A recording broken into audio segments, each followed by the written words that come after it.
আগামী 6 তারিখ সারা বাংলাদেশ থেকে যাদের পরিবার সক্ষম, যারা চলতে পারে এরকম সকল সদস্যকে আমাদের এই মহাসমাবেশে উপস্থিত থাকার জন্য এবং শান্তিপূর্ণভাবে আমরা এই কর্মসূচি পালন করব। একটা জিনিস হবে ইন্টারনাল আমাদের কর্মসূচি বাস্তবায়ন প্রক্রিয়া, আরেকটা হলো প্রচারণার জন্য কিছু বক্তব্য। প্রচারণার জন্য কিছু বক্তব্য সেটা সবাই আমন্ত্রণ জানাবে গভর্নমেন্টের মাধ্যমে। আর যেটা অনেক ভাই বলছিল যে প্রচারণার কর্মকাণ্ড বা অগ্রগতি, আমার নিজস্ব পর্যবেক্ষণ এখন পর্যন্ত মাঠে প্রচারণা আছে সেটা হলো এই যে 2 ঘন্টাব্যাপী কর্মবিরতি বা বিক্ষোভ এইটা আছে। এখন পর্যন্ত 6 তারিখের প্রোগ্রামের প্রচারণা কিন্তু ব্যাপকভাবে পৌঁছায় না, কারণ মাঠে এখন আন্দোলন মাঠে আছে। আর 6 তারিখের প্রচারণা মূলত শুরু হবে আজকে 5 তারিখের প্রচারণা মূলত শুরু হবে আজকে। কেন? যেহেতু মাঠে সবাই আজকে কিন্তু কর্মসূচি পালন করতেছে, আজকে যে বক্তব্যগুলো শেষে আসবে আলাদা আলাদা প্রচার হবে, এই 5 তারিখে। আর আমি যেটা বলতে চাচ্ছিলাম যে আমরা যেহেতু 5 তারিখে প্রোগ্রাম করছি, এবারের প্রোগ্রামটা একটু ভিন্নধর্মী।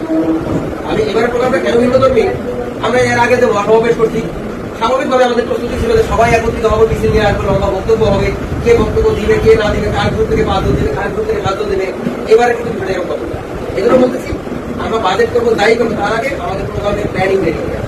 আমরা ওইখানে কয়টায় জমা হবো, কতটুকু ওখানে আমাদের আলোচনা চলবে, তারপর আমরা ওইখান থেকে কোন দিকে মার্চ করবো, মার্চ করার রাস্তা কোনটা হবে। সেই ক্ষেত্রে যখন আপনি মার্চ করবেন সেক্ষেত্রে কোনো অনাকাঙ্ক্ষিত বিশৃঙ্খলা কিভাবে ট্যাকেল দেবে, যেমন থাকে যে দাম্ভিকতা দেখাবেন, ক্ষমতা দেখাবেন, তাহলে আমাদের কিছু বলার নেই।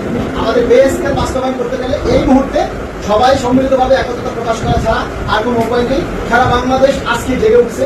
সারা বাংলাদেশে যেখানে প্রতিটি সরকারি কর্মচারীদের ঘরে ঘরে আমাদের বার্তা পৌঁছে গেছে, সেটা আমরা এই 3 দিনের যে কর্মসূচি সেটাতে আমরা দেখেছি। ইনশাআল্লাহ সবার কাছে আমাদের যে প্রত্যাশা, আমাদের দাবি যেটা সেটা পৌঁছে গেছে।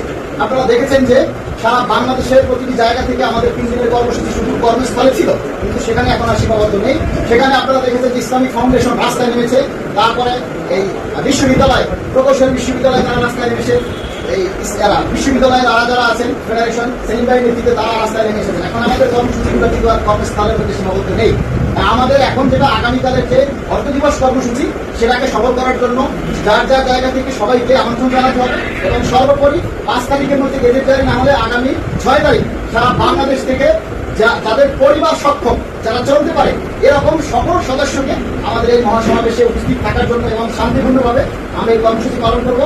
এবং এই কর্মসূচি চলাকালীন সময় পরিষদকে আমরা এখন পথ প্রদর্শন হিসেবে আমরা ঠিক হয়েছি, যেখানেই যাচ্ছি আমরা সমস্ত জায়গায় আমরা গাড়িয়ালা উপপ্রশাসনের কাছে আমাদের যারা শীর্ষ আছে